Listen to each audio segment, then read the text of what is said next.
l'eau, la vie et la ville. Au début, dans l'eau de la soupe primordiale sont nées des premières formes de vie. Ce sont des individus unicellulaires. À un moment donné, certains groupes de ces individus ont collaboré pour jouer ensemble des rôles complémentaires afin de devenir des êtres multicellulaires de plus en plus complexes. Et ce processus nommé l'évolution aurait abouti avec l'apparition de vous. Apparemment, selon vos propres études, l'apogée d'une évolution linéaire.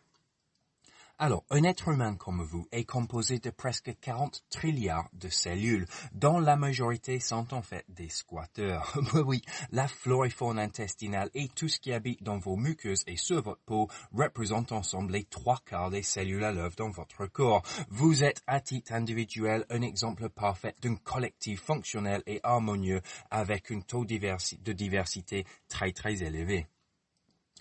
Chacun de vos cellules est rempli d'eau, et donc pour maintenir une telle colonie de cellules ambulantes en bonne santé, il vous faut de l'eau de bonne qualité et avec régularité, à peu près tous les 4 heures. Alors, une fois que vous avez de l'eau sous le coude, il suffit de répondre au message de soif en ajoutant de l'eau par la bouche et de laver l'extérieur de temps en temps et ainsi entretenu vos véhicules en viande savent gérer le eau sans aucune intervention du central mental qui habite à l'intérieur de votre crâne. À cause de cette fréquence de votre besoin en eau, vous ne traînez rarement loin des cours d'eau. Et il se trouve que même le concept de la collaboration entre petits groupes d'êtres humains pour devenir une société cohésive aurait germé là où des cours d'eau proposent non seulement un rigole entre les roches pour boire, mais aussi un coin hospitalier aux abords pour se rafraîchir. Que des échanges soient marchands, culturels ou biologiques, tout a commencé au bord de l'eau. La société aurait devenu ce que vous appelez erronément la civilisation, là où des fleuves et des rivières vous ont proposé non seulement un moyen de faire votre toilette ensemble, mais aussi un moyen de traverser vers l'autre rive. L'apparition d'un pont, un ferry ou un passage à gué vont vite devenir des points de convergence de tous les chemins qui sillonnent les campagnes autour. Et donc autour d'un tel point de croisement va naître une place du marché avec une puits et une fontaine, suivie rapidement par quelques auberges, un moulin, un quai et plein d'autres façons de vivre en symbiose avec la rivière et des plaines fertiles autour. Sauf que, tout le monde veut être au centre de l'univers, et une fois que nous vivons les uns sur des autres avec des telles pressions centrophiles, tout respect de la nature se perd, les ressources se raréfient, et nous travaillons trop pour rien accomplir, et dans notre hâte de nous éloigner de notre propre merde aussi vite que possible, la pauvre fleuve qui était à l'origine de la sédentarité se fait polluer petit à petit jusqu'à devenir un écoulement d'effluents non valorisé. Le monde s'inverse, les canards se trouvent au fond, et les poissons flottent vers la surface. Alors, de loin, vu du ciel, nous observons que la pression centrophile a fait que la ville a poussé de façon circulaire, un peu comme un féruncle en béton veiné de goudron, laissant couler sa propre pue dans l'artère de la biosphère sur laquelle elle s'est posée à l'origine. Le rapport entre l'eau et la ville a radicalement changé, et en plus avec la force débridée fournie par l'énergie fossile, vos féruncles collectifs ont formé une croûte industrielle et une auréole de misère humaine autour, et dans le XXIe siècle, le climat va venir ajouter une couche de désespoir supplémentaire. Nous observons déjà 3 étés de suite où nous supportons les chaleurs pourtant insupportables, et cette chaleur est rendue 10 fois plus insupportable par la densité de la masse thermique dans les villes. Vos routes deviennent très vite des barbecues solaires qui grillent l'air qui est coincé entre les façades, et donc nous constatons des pics de pollution atmosphérique dans les rues, et c'est littéralement par simple manque de courant d'air. Et puis, pendant ce dernier trimestre de 2019, nous avons vécu sous un déluge tiède qui a littéralement ruiné nos récoltes, mais aussi un petit peu nos routes. Je vous invite de demander à votre municipalité de vous montrer la liste des routes et des trottoirs dénoncés par les utilisateurs comme étant en mauvais état depuis le mois de septembre, car c'est encore vous qui vont devoir payer la note pour reboucher toutes ces nids de poules, et il n'y a même pas une œuf pour le contribuable. Alors, globalement parlant, à cause de ce réchauffement, nous perdons les pôles et les masses froides contenues dans les glaciers. Et la fonte est actuellement 40 ans plus tôt que les prévisions les plus pessimistes des prétembreuses blanches. Et donc, la fonte produit évidemment de l'eau liquide qui était auparavant immobile. Donc, on peut dire que nous remettons trop d'eau en circulation. Ajoutons maintenant le déboisement, plus une agriculture qui érode nos sols et le pompage dans les nappes sans pitié, et nous arrivons à augmenter et accélérer le cycle d'eau.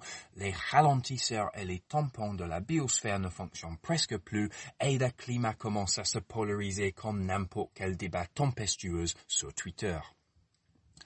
En Jordanie, ils ont beaucoup d'avance sur nous. Là-bas, il pleut que 600 mm par an, pas beaucoup moins que Montpellier-Perpignan, certes, sauf qu'en Jordanie, il pleut de façon biblique pendant 4 à 5 jours et puis plus une goutte pendant 5 à 7 mois.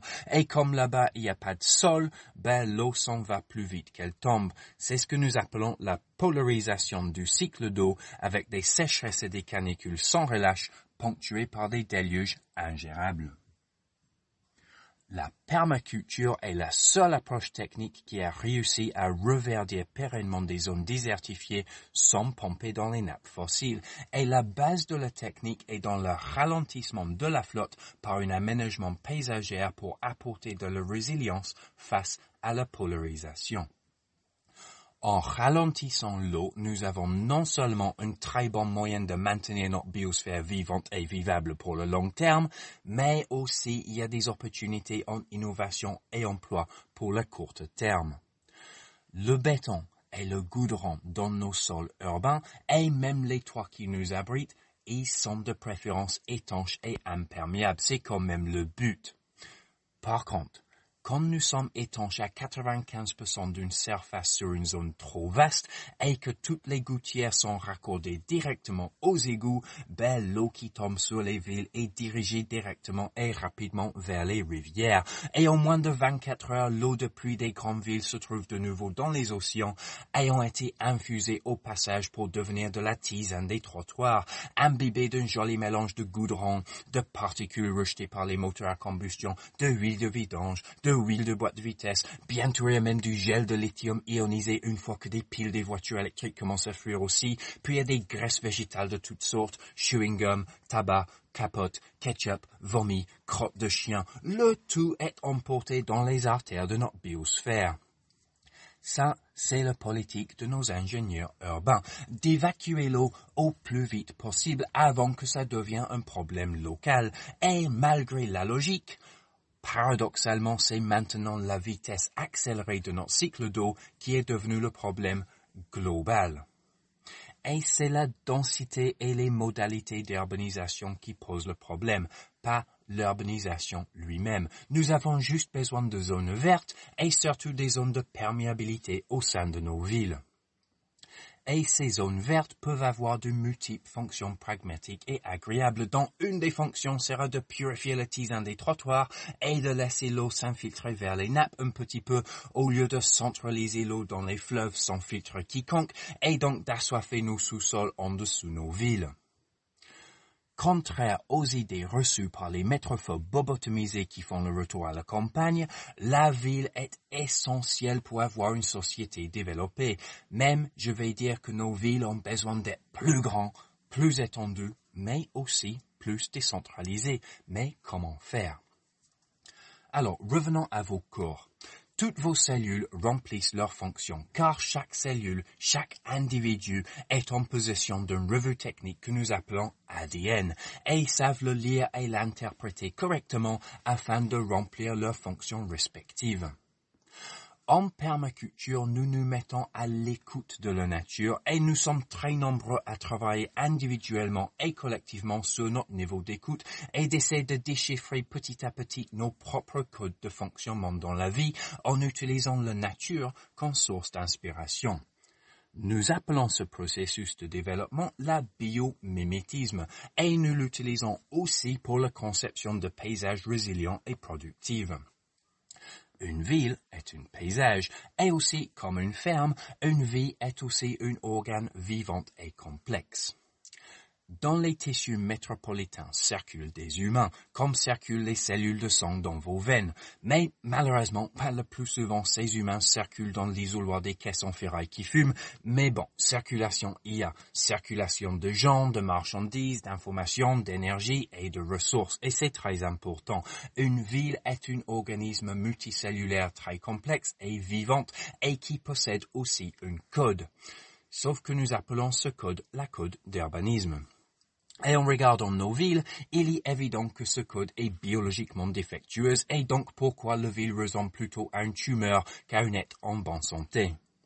Donc, je suggère que nous avons besoin de réécrire le code d'urbanisme et de faire aussi un peu de biomimétisme, car les villes peuvent avoir d'autres formes que ronds. Un rond, par définition, possède le périmètre le plus court en relation de la surface contenue à l'intérieur. Et ce rapport entre périmètre et surface est super important, car les périmètres, ce sont des bords. Et c'est sur les bords des choses que nous trouvons le plus de vie, le plus de dynamisme et le plus de diversité et de transactions énergétiques. Par exemple, la lisière entre la forêt et la prairie est de loin le plus dense et diversifié que les deux écosystèmes qu'elle sépare, tout comme la plage qui sépare la mer et la terre. En appliquant le principe d'augmenter des bords, nous pouvons stimuler et faciliter la production de ressources alimentaires ainsi que produire un format urbain qui sera beaucoup plus performant en termes d'absorption de soleil, création du froid et donc des courants d'air et bon sang capture de carbone de façon populaire et intelligente. Donc, inspirons-nous de nous-mêmes. Regardons un organisme multicellulaire qui a du succès sur le paysage. Un être humain. Un être humain ne pousse pas de façon circulaire comme un furoncle, quoique ça commence à être à la mode. Mais vous remarquerez bien qu'autour de la boule que nous appelons le torse, il y a des membres. Il y a 2 bras, 2 jambes et une tête. Ça fait 5 membres. Alors, pour accentuer la subtilité de notre stabilité pédestre, le bout de nos jambes se divise en 5 côtés, et pour augmenter la capacité de modifier la matière, nos bras se divisent en dextérité de 5 pour nous apporter le sens du toucher. Et notre tête contient aussi 5 sens, le goût, les odeurs, le vu, le oui et l'intuition. C'est une division fractale par facteur de 5. Donc, appliquons juste 3 minutes une idée similaire à notre code d'urbanisme. Disons que le centre-ville ne doit jamais dépasser un certain diamètre. Donc, pour faire simple, on va dire 1 kilomètre. Une fois que l'embryon urbain a atteint ce diamètre, il doit se diviser en membres. Et chaque membre aura la même restriction en largeur que le centre-ville. Alors, une ville avec une code comme ça va décentraliser son impact écologique, créant des parts de camembert entre des membres. Et dans les camemberts, nous pouvons pratiquer une agriculture périurbaine, ou je préfère dire interurbain, car ça sera intégré à l'urbain. Le mot périurbain suggère encore que ce soit une agriculture de périmètre. Comme à Limoges, vous avez lancé un projet de ceinture verte ou de ceinture de maraîchage pour encercler votre ville de sa propre production. Et malgré le pas en avant pour entamer la relocalisation de la production alimentaire, je profite juste pour souligner que c'est encore évidence d'une mentalité centrophile et circulaire. Et donc, c'est une non-sens naturelle. Alors que dans la forme d'une pieuvre à plusieurs membres qui fractalise la campagne en parts de camembert, le bord est beaucoup plus long. La nature a toujours favorisé le fractal pour augmenter les surfaces là où il y a des échanges. Dans vos poumons, par exemple, la division des branches en fractal est faite pour que des cellules sanguines n'ont pas besoin de faire le queue afin de récupérer les molécules d'oxygène. Le nombre de guichets disponibles et leur disposition fractale rendent ce service hyper performant. Par le même biomimétisme, si nos camemberts sont remplis de petits producteurs et donc bordés de consommateurs sur les 2 côtés, nous facilitons la consommation directe et en plus à pied. Le circuit court arrivera enfin à court-circuiter les processus débiles et énergivores associés à nos grandes distributions centralisées. Et par la même augmentation de ce membrane entre ville et campagne, nous pouvons acter correctement la gestion de nos eaux pluviaux, les eaux grises, les eaux noires et le compostage des déchets verts, etc. Et je laisse en dernier le côté bien-être humain.